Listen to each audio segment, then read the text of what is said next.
মাৰ্ঘেৰিটাত চাৰি গৰু চোৰক আটক মাৰ্ঘেৰিটাৰ মাছেগাঁৱৰ পৰা চুৰি গৰুসহ আটক কৰে চোৰকেইটা ধৃত চোৰকেইটা বিটু গগৈ ৰঞ্জিত ফুকন বিপুল বৰুৱা আৰু অতুল দিহিঙীয়া বুলি জানিব পৰা গৈছে ইপিনে আৰক্ষীয়ে চোৰকেইটাৰ জিম্মাৰ পৰা AR 129330 নম্বৰৰ এখন বাহনো জব্দ কৰে স্থানীয় ৰাইজে চোৰকেইটাক উত্তম মাধ্যম সোধাই গতাই দিয়ে মাৰ্ঘেৰিটা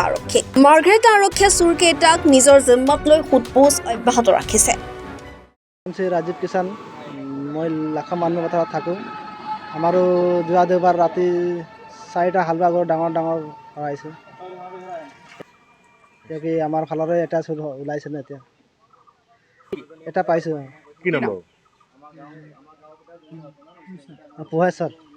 কুলুপৰ বাসিন্দা বুলি গম পাওঁ কি নামটো পোহেশ্বৰ গগৈ পোনপ্ৰথমে মই আপোনালোকক সকলোকে ধন্যবাদ জ্ঞাপন কৰিছোঁ আজি ৰাতিপুৱাই শুই উঠি শুনিবলৈ পালোঁ যিহেতু যোৱাকালি 3 তাৰিখ আছিলে 3 তাৰিখৰ নিশা আমাৰ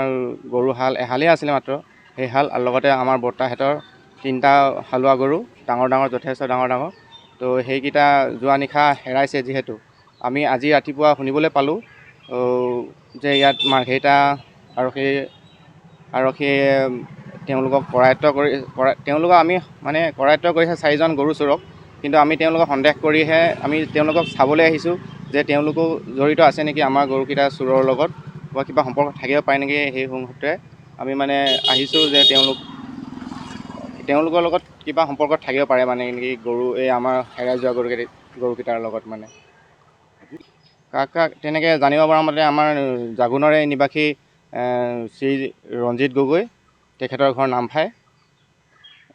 নামটো জানিব পাৰিছোঁ মানে তেখেতৰ ফটো পাইছোঁ তেখেতক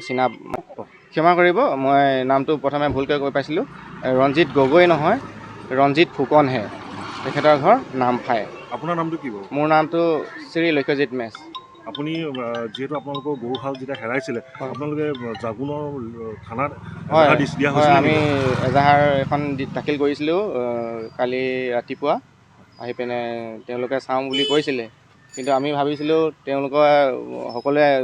মিলিজুলি মানে কিজানি কৰায়ত্ব কৰিছে নেকি দোষীক তো আমাকো আমি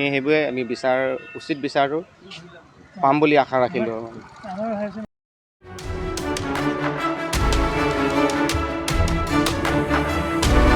মাৰ্ঘেৰিটাৰ পৰা অভিজিত কাকতিৰ ৰিপৰ্ট এনি ভাৰত 24